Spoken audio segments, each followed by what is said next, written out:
কৃপাৰ সাগৰ দৈৱকী নন্দন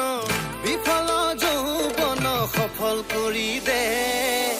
গোবিন্দ ৰাম কৃষ্ণ তোৰে পৰীক্ষাৰ প্ৰশ্ন ইমানেই কঠিন সহজ কৰি দে ঐ তাক দিলি বহলকৈ বাৰী ঐ তাক দিলি প্ৰকাণ্ড গাড়ী ঐ তাক দিলি সুন্দৰী নাৰী মোকনো নিদিয় কিয় ঐ মোৰ ফালে দুৰ্বল গতি চিন্তাতে টোপনি ক্ষতি ঐ কপালত ঘটিটো দি তোৰ বেয়া নেলাগে কিয়